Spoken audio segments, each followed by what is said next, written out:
Palavra do Senhor para o seu coração, hoje à noite, um texto muito conhecido, texto retratando as palavras doces do Senhor Jesus, Evangelho de João, capítulo 14, versículo 27. João, capítulo 14, versículo 27. É possível que você saiba decor esse texto, mas eu queria encorajar você a marcar na sua Bíblia esse texto. Diz Jesus: deixo-vos a paz, a minha paz vos dou, não vou lá dou como o mundo a dá, não se turbe o vosso coração, nem se atemorize. Pai querido, fala aos nossos corações, nos permite experimentar a paz do Senhor, a paz que excede todo entendimento, pois nós pedimos humildemente, no nome e pelo amor de Jesus. Amém. O texto que lemos é facilmente dividido em 3 segmentos. A primeira parte, uma paz que só Cristo pode dar. Essa é a primeira parte do texto.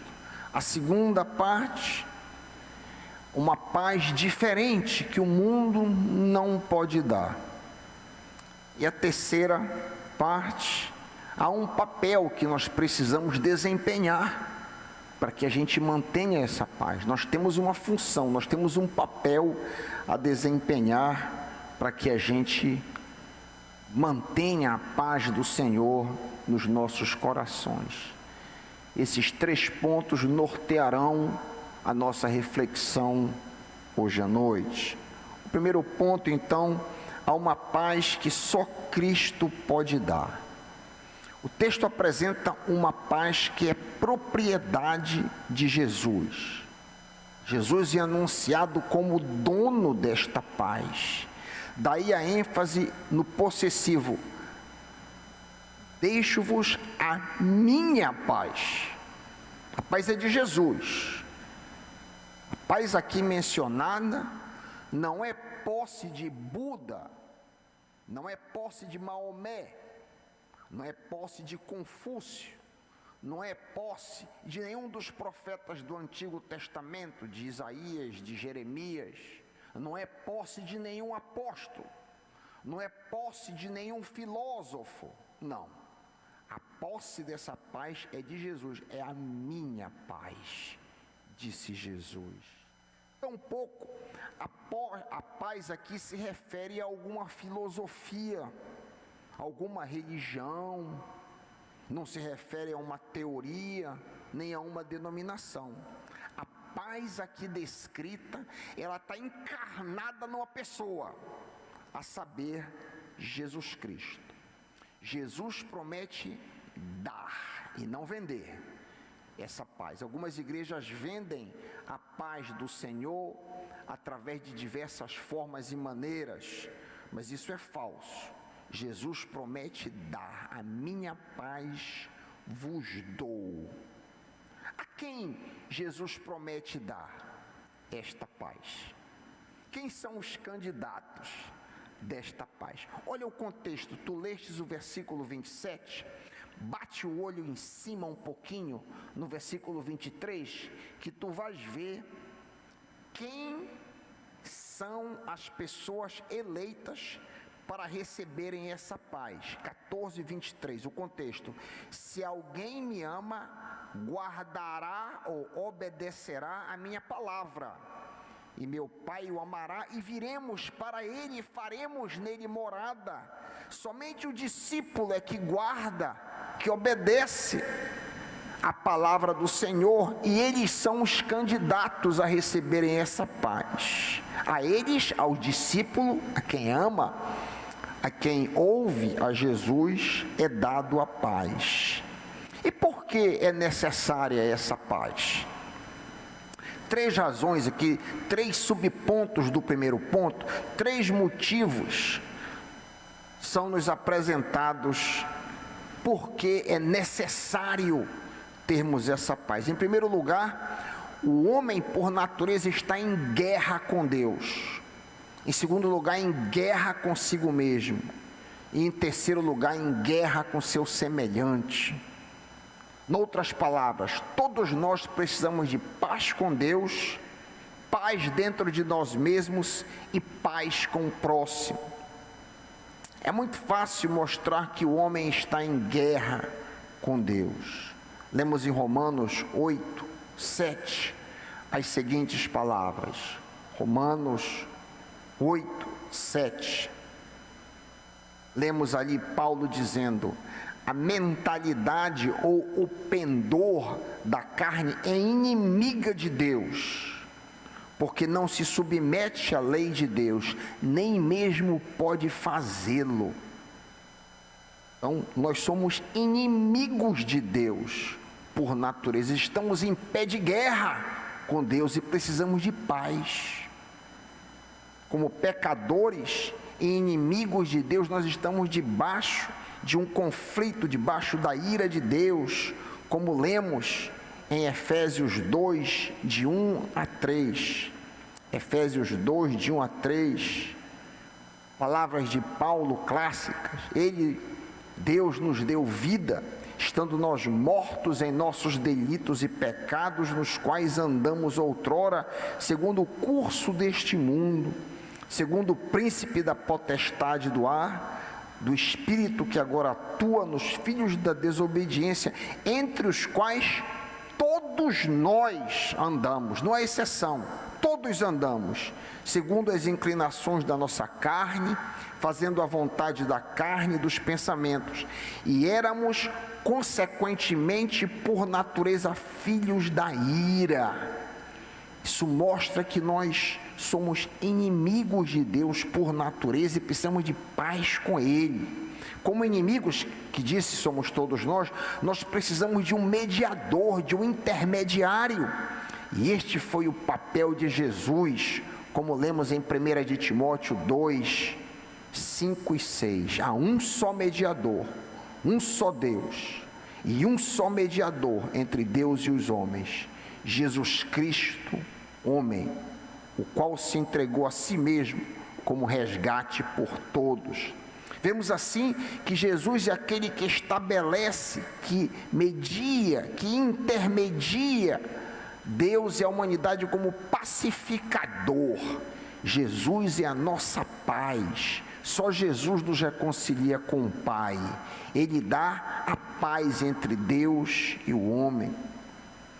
Em segundo lugar, nós também necessitamos de paz dentro de nós mesmos, ou paz interior. Bem disse Agostinho a respeito do desassossego dos nossos corações. Diz ele: nossos corações estão inquietos até encontrar descanso em Ti. Só Jesus pode dar esse descanso ou essa paz, como lemos em Colossenses 3,15.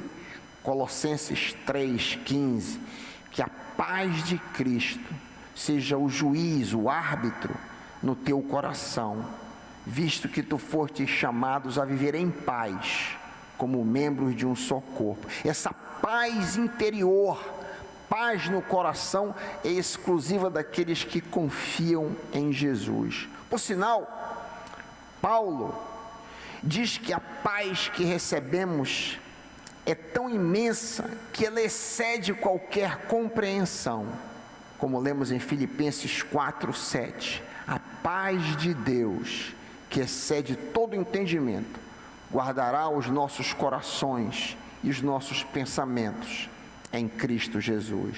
Estas são aí algumas das evidências da nossa necessidade pela maravilhosa paz interior. A paz interior no coração do discípulo diz, tal qual Jesus disse: seja feita a tua vontade, não a minha, sabendo que tudo coopera para o meu bem. Você está passando por uma luta? Quem sabe você está sozinho, você está aflito, quem sabe? A paz de Jesus faz com que você diga: tudo coopera para o meu bem, tudo coopera para o bem daqueles que amam a Deus. E finalmente, nós necessitamos de paz com o próximo. Por natureza nós somos hostis uns aos outros. Paulo pinta um quadro horrendo de guerra entre os não crentes em Tito 3:3. Tito 3:3, diz Paulo: houve um tempo em que nós também éramos insensatos e desobedientes, vivíamos enganados e escravizados a toda espécie de paixões e prazeres. Vivíamos na maldade e na inveja, sendo detestáveis e odiando-nos uns aos outros. É assim que o ser humano por natureza vive em guerra, em conflito um com o outro. Ainda um outro exemplo desta guerra que acontece entre os seres humanos é vista em Efésios 2:13 em diante. Efésios capítulo 2:13 em diante. Paulo diz: vocês, se referindo aos não-judeus, aos gentios, vocês que antes estavam longe, foram aproximados mediante o sangue de Cristo, pois ele, Cristo, é a nossa paz, o qual de ambos, judeu e gentio, fez um, e destruiu a barreira da inimizade, da hostilidade, anulando em seu corpo a lei dos mandamentos expressa em ordenanças. O objetivo de Jesus era criar em si mesmo dos dois, judeu e gentio, um novo homem, fazendo a paz, e reconciliar com Deus os dois em um corpo, por meio da cruz, pela qual Jesus destruiu a inimizade. Ele veio e anunciou paz a vocês que estavam longe e paz aos que estavam perto. Depois, por meio dele, tanto nós, judeus, como vocês, temos acesso ao Pai por um só Espírito. Então nós precisamos dessa paz. Existe aí, se nós fôssemos meditar e refletir, eu pensei muito sobre essa paz, essas três dimensões da paz que Jesus nos dá. A paz com Deus, se nós imaginássemos uma cruz, você tem aí a viga vertical, é a paz com Deus. Você tem a viga horizontal, bem no centro da viga, imagina um coração, onde as vigas se tocam, é a paz conosco mesmo, a paz interior. E essa viga aqui, com as suas duas pontas, a paz com o próximo, só Jesus pode dar, só Jesus pode fazer, só a cruz pode obter essa paz, a paz que excede todo o entendimento. Essa é a paz completa, que só o nosso maravilhoso conselheiro, Pai da eternidade e Príncipe da paz, Jesus Cristo, pode dar. Diz ele então: deixo-vos a paz, a minha paz vos dou.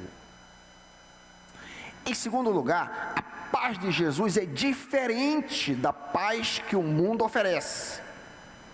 A paz de Jesus é muito diferente da paz que o mundo oferece. Ele diz na parte B do versículo 27, João 14:27, não a dou como o mundo a dá. É um outro tipo, é uma outra espécie de paz. E qual é então a paz que o mundo oferece? Que paz é esta? A paz que o mundo oferece é uma paz falsa. Por que razão digo eu que ela é falsa? Porque ela não resolve o nosso problema de reconciliação com Deus, ela não resolve o nosso problema de reconciliação conosco mesmo, paz interior, e não resolve a nossa reconciliação com o próximo. A paz que o mundo oferece é circunstancial, é externa. A paz que o mundo oferece, ela é falsa por ser baseado em circunstância. Um grande exemplo dessa paz que o mundo dá e se propõe a dar é o entretenimento. Todo tipo de entretenimento imaginável se propõe a, de alguma maneira, anestesiar a guerra do nosso interior. De alguma forma, suavizar os nossos conflitos. Podemos pensar nas diversas coisas que o mundo oferece, por exemplo, jogos, viagens, compras, passeios, experiências com drogas, aquisição de cultura, sexo e outras tantas formas lícitas e ilícitas, formas boas ou más que o mundo oferece, mas que não resolve o problema, não traz uma solução cabal. Não como o mundo a dar, disse Jesus. É diferente. Essa paz do mundo é, acima de tudo, passageira, é efêmera, é transitória, é temporária. Enquanto meditava para compartilhar sobre esta falsa paz, ontem à noite me veio muito à mente as palavras de Salomão. As palavras de Salomão em Eclesiastes me vieram fortemente à cabeça. E ele diz em Eclesiastes 1, de 2 em diante, e eu tenho uma versão fresca, bem diferente, que talvez você nunca tenha ouvido antes.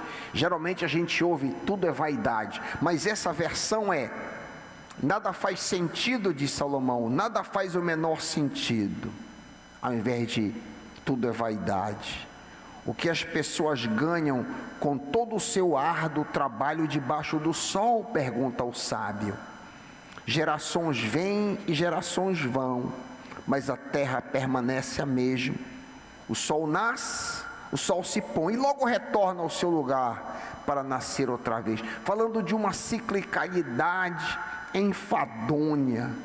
O vento sopra para o sul, depois para o norte, dá voltas e mais voltas, soprando em círculos. Os rios correm para o mar, mas ele nunca se enche. A água retorna aos rios e corre novamente para o mar. Tudo é tão cansativo que não há como descrever, disse o rei Salomão. E aqui me chamou a atenção, nessa parte B do versículo 8, não importa quanto vemos, nunca ficamos satisfeitos, não importa quanto ouvimos, nunca nos contentamos. E Salomão diz mais ainda no versículo 14, Eclesiastes 1,14, tenho visto tudo o que é feito debaixo do sol, tudo é inútil, é correr atrás do vento. Essa inquietação, essa vida enfadonha, esse corre-corre, essa falta de paz, só Deus pode nos dar a paz e fazer com que a vida terrena tenha sentido. Veja outra vez a conclusão de Salomão em Eclesiastes 2, você leu o capítulo 1, do 2 em diante, nós lemos do 2 ao 8, depois lemos o 14, olha o que Salomão diz em Eclesiastes 2, 22 a 24, que proveito tem um homem de todo esforço e de toda a ansiedade com que trabalha debaixo do sol? Durante toda a sua vida, seu trabalho não passa de dor e tristeza, mesmo à noite a sua mente não descansa. Isso também é um absurdo. Para o homem não existe nada melhor do que comer, beber e encontrar prazer em seu trabalho, mas isso eu vi que vem da mão de Deus. Ou seja, no meio dessa vida sem sentido, no meio dessa vida aparentemente absurda, a única coisa que presta é o que vem da mão de Deus. Só Deus pode acalmar, dar sentido e orientação às nossas vidas. Então fica aí, fica valendo as sábias palavras de Jesus. A minha paz é diferente disso. A minha paz não é a paz do mundo. Não a dou como o mundo a dar, disse Jesus. Amigo, Amiga que me ouve, não te deixa enganar pelas promessas do mundo, as promessas vazias do mundo, com seus convites passageiros, com suas propostas enganadoras. Só quem pode dar paz verdadeira é Jesus. Só Ele pode dar sentido às nossas vidas e sossegar os nossos corações. Em terceiro lugar, e finalmente, há um papel que precisamos desempenhar na manutenção da nossa paz. Nós não somos robôs, não. Há um papel que eu e você somos chamados a ter para mantermos a nossa paz, a paz que Jesus dá aos seus discípulos. A parte C do versículo 27 diz: não se turbe os vossos corações, nem se atemorize. O que quer dizer isso nesse contexto? O que significam as palavras de orientação de Jesus para mim e para você? E eu penso que isso aqui é o mais importante daquilo que nós temos a dizer hoje à noite. A paz que Jesus dá aos seus discípulos deve ser alimentada por nós mesmos.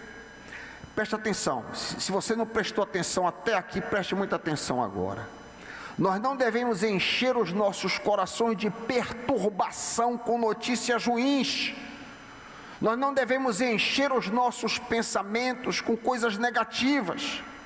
Nós não devemos encher nossa cabeça com temores.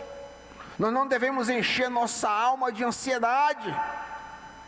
Nesses dias de tanta notícia, de tanta coisa que chega aos nossos ouvidos, e eu coloquei, ontem à noite, eu não tenho televisão em casa, mas eu coloquei o jornal no meu celular, e foi um bombardeio de Covid-19, e a gripe, só foi isso. E o que me chamou a atenção, quando eu estava ouvindo aquele noticiário, é que houve notícias contraditórias. Uns diziam que deveria ser procedido de uma forma, por exemplo, o isolamento. Outros já estavam falando da necessidade de todos os mais novos pegarem o vírus, para então aquilo entrar em uma normalidade. E deram o exemplo de Israel, que até agora teve uma morte, teve 1.700 casos. Então, informações contraditórias. Eu não sei quem é que está certo, e não é esse o meu ponto aqui.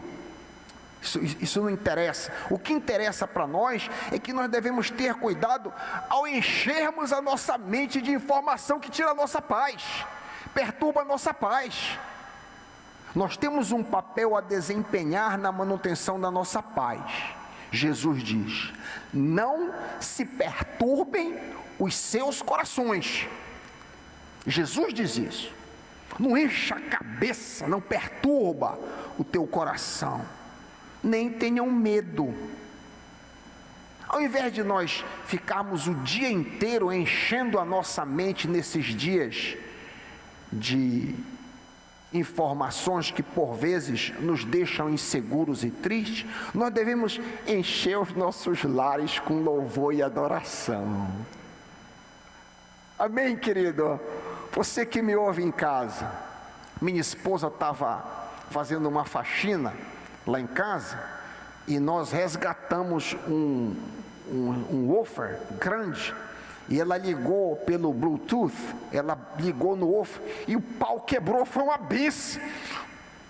O louvor, ela limpando e tal, o pau fumaçando lá em casa, o louvor, a casa cheia de louvor. Não perturbem os seus corações. Vamos encher as nossas vidas de louvor, meu irmão, minha irmã, nesses dias de medo.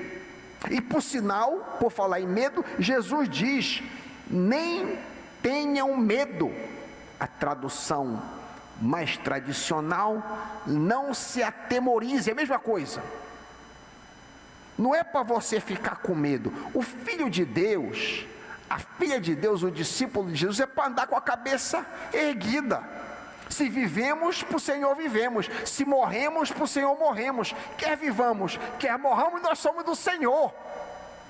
Então, nem encham a cabeça, não perturbem os vossos corações, nem tenham medo. Lembro-me de uma fase na vida que eu andei atemorizado. Chegava um e-mail, eu ficava, tocava o telefone, eu temeroso. O que é isso? O que é isso que está acontecendo comigo? Eu não sou para andar com medo. Repreendi aquele espírito, penso ter sido um espírito opressor, conforme 2 Timóteo 1,7. Deus não nos tem dado espírito de medo, mas de poder. E fiquei livre daquela sensação. Você que está com medo, Jesus diz: não se perturbem os vossos corações, nem tenham medo. Deixo-vos a paz, a minha paz vos dou, não vos la dou como o mundo a dá. Não se perturbem, nem tenham medo. Palavra para o seu coração, em nome de Jesus, amém.